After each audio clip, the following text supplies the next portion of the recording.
Grab a cup of tea or listen as you go, ladies. This is your hour with Dr. Zoe, your life and relationship coach. With encouragement, on-point insight, inspiring guests, health tips, and advice, Dr. Zoe helps busy women keep their mind in the game by redefining your superwoman. You're listening to The Dr. Zoe Show.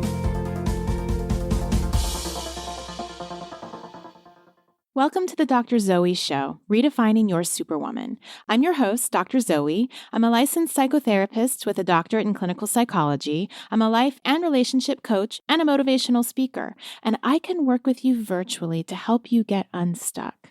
My passion is helping women find their superpower, learn to embrace it, and share it with the world. Connect with me by texting the word JOIN to 38470 or go to my website at drzoeshaw.com. Today's topic is, are you the difficult one, and what to do about it? But first up, of course, is my Superwoman win and my Superwoman fail. We just got back from a week-long trip to Nashville, Tennessee, where we kind of did a family reunion. It was really awesome, and I'm probably going to do a vlog about it. But it was a great time, but traveling with 6 people and trying to get 6 people ready to go where everybody needs to be with their luggage on time is crazy. Crazy, y'all. And even though my kids are bigger, I swear it was easier when they were in strollers, when I could just plop them in a stroller, strap them down. I had them. Now I've got to kind of keep track of them from afar. One of them's, running into a store. Another one's here, there. Anyway, it was crazy. So my fail is that as we were packing everything up and it was early morning and we were trying to get into the car so we could get to the airport on time, my 15-year-old son was taking his luggage to the car. He got in the car. He was good to go. My 17-year-old son pulled up a bag from downstairs and he was starting to take it out. And I looked at him and I said, no, that one's empty, because my husband had bought a number of bags. And I thought the bag was empty. I told him not to take it out to the car. Everybody else's bags were out to the car. And so we get into the car, we get to the airport, we get to the parking lot. The shuttle takes us, drops us off at the gate. And my son says, my bag's not here. I'm like, what do you mean? He's like, my bag's not here. I said, did you put it in the car? Yeah, I put it in the car.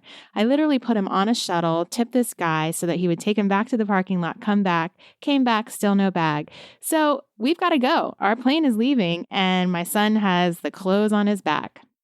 It actually turned out okay because he's my easygoing one, and we were at a timeshare. We bought him some extra clothes for the dinner cruise. I bought him some swim trunks, and he was good to go. We washed his clothes every day. So it worked out, but it was my fail because I told my son that bag was empty, and that particular bag was the very one that my son left. It's hard to keep track of 12 bags and 6 people traveling, y'all. That was a fail, but it worked.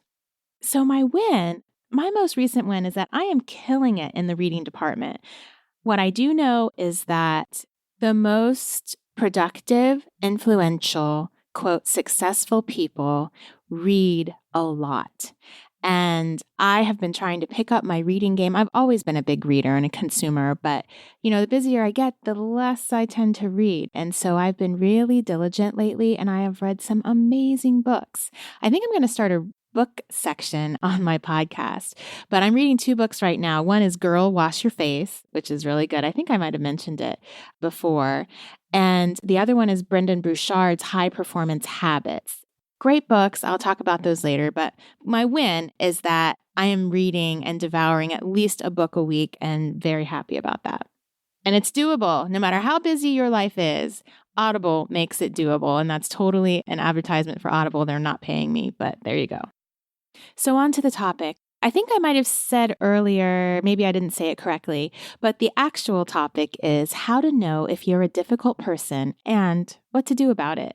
So I wanted to talk about this today, and it's kind of a hard one because, I'm calling you out if you're the difficult one, but as a woman of strength, we have to know ourselves, and it's important to know how we are in relationships, how we're showing up. Not everybody can be the innocent person in the relationship, right? Somebody's got to be a difficult one. And so we can talk a whole lot about dealing with difficult people, but what if you're the difficult person? We got to work on that. So I'm going to ask you some questions, and I want you to try to answer them as honestly as you can. Part of being a woman of strength is being willing to face your deficits dead in the face and work on improving them. And yeah, there's been a lot of research that demonstrates that it's better to work on strengthening your strengths instead of wasting time and energy trying to strengthen your weaknesses. And for many reasons, that does totally make sense because you'll get further gains if you work on strengthening your strengths. But if you can't honestly be aware of your deficits, if you can't be aware of the way you are affecting those you're in relationship with, if you're not aware of how you're perceived, then you're doing yourself a disservice. So today, we're going to look at whether you're the difficult one. Now, to be honest, I think all of us can be the difficult one at some point or another in a relationship. And sometimes we're the difficult one in some relationships and not others. But if you're always the common denominator, if things are always happening to you, it could be that you're the difficult one. So here's some questions that I want you to think about. Just kind of ponder these and then kind of answer them at the end. So do you notice that it's always difficult to track people down? Maybe they just don't respond to you like you think they should. You're trying to interact with them and they're not really all there, or they avoid you. Do you often feel slighted, like people tend to do you wrong? Has anyone ever told you that you're overly sensitive or too sensitive? Do people tend to misunderstand your good intentions?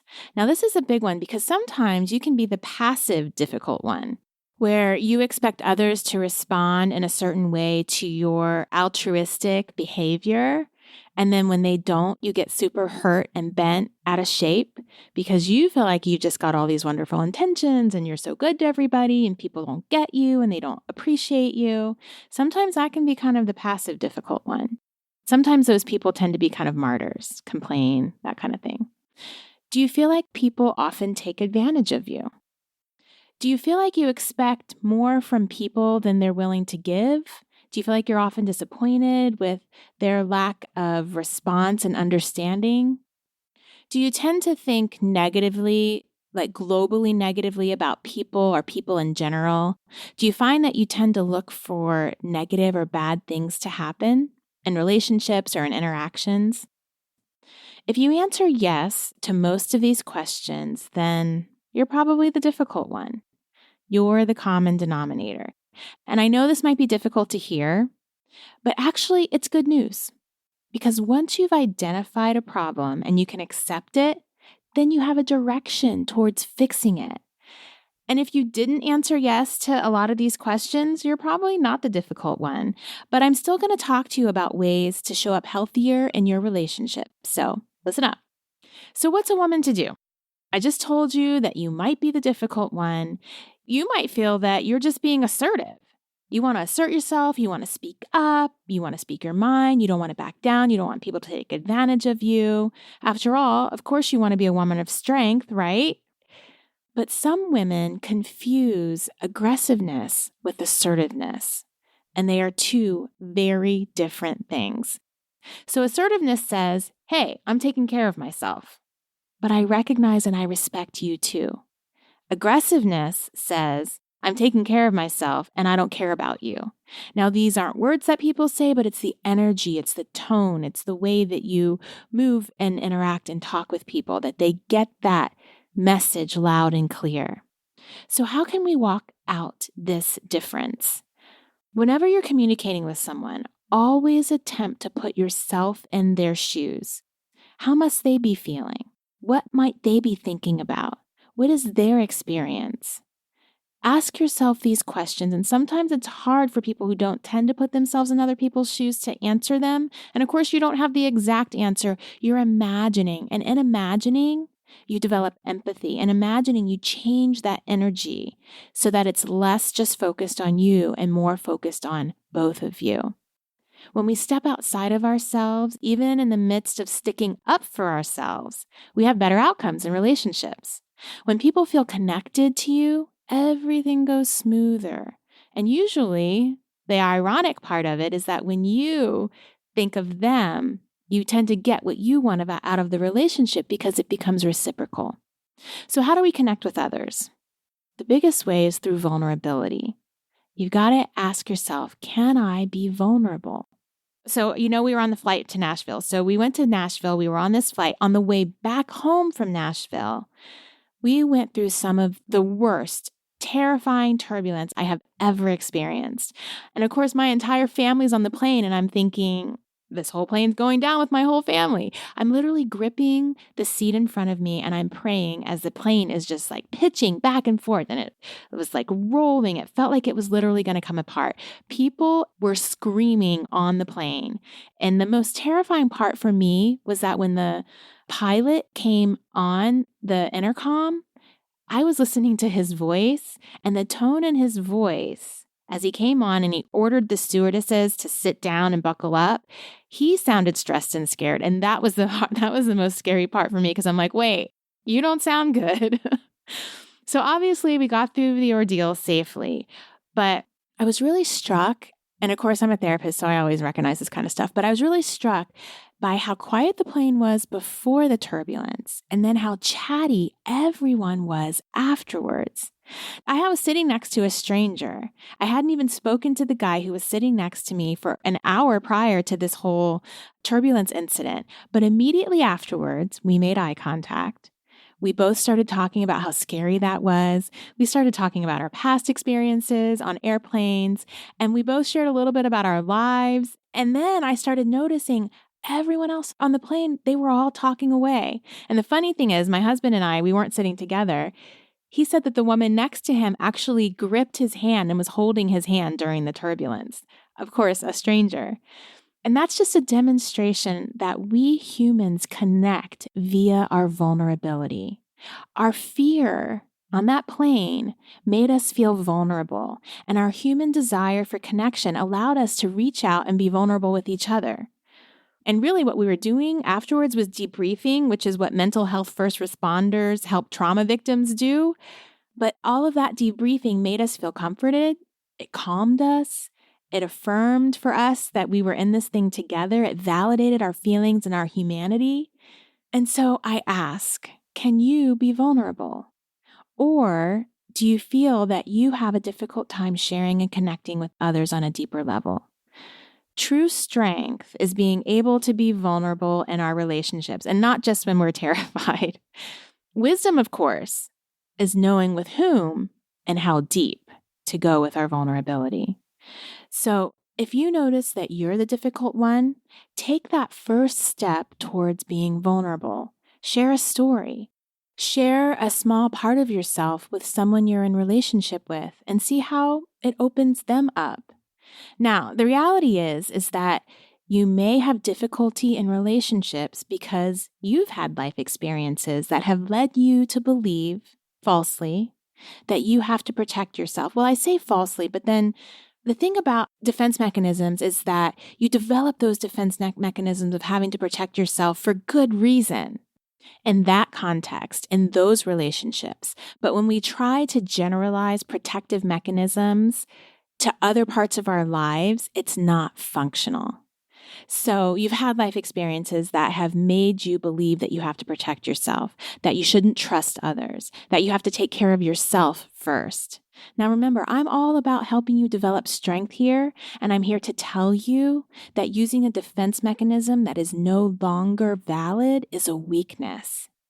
And anytime you find your self-talk being about how you don't really need other people and who cares about them, you're just lying to yourself. And that often is the basis of difficult people, is that they're really just trying to protect themselves from more pain. But we humans need each other. We're built for connection, and connection is scary sometimes. But it's the only method through which you can have what you're actually looking for in relationships. So first step, look honestly at yourself and admit that, okay, you might be the difficult one. Not the worst thing in the world. Take a step towards being vulnerable. Quit the negative self-talk. Now, there's a lot more to do, and maybe I'll circle around to this topic again in the future, but for now, just start working on those things. Recognize it, be vulnerable, quit the self-talk. Now, I've also developed a self-talk mindset program that can help you tackle your negative self-talk. If you're interested in that, contact me. But remember, this is not what I'm talking about today. This is not a fix it all at once. This is a life journey. If you need some help, reach out. Thanks for tuning into the Dr. Zoe Show. New shows go up on Tuesdays. Subscribe so you don't miss a show. If you're interested in coaching or therapy, or you just want to get a little more help, go to my website at drzoeshaw.com or any of my social medias at the handle Dr. Zoe Shaw. Join my free newsletter by texting the word join to 38470. I look forward to speaking with you wonderful ladies on social media throughout the week. Have a super week. You've been listening to The Dr. Zoe Show, redefining your superwoman, with your host, Dr. Zoe Shaw. Don't forget to sign up for her monthly newsletters to get encouragement, tips, and skills for keeping your mind in the superwoman game. Connect with her now at www.drzoeshaw.com. Tell your friends and subscribe to her podcast on iTunes. Join us next time for another edition of The Dr. Zoe Show.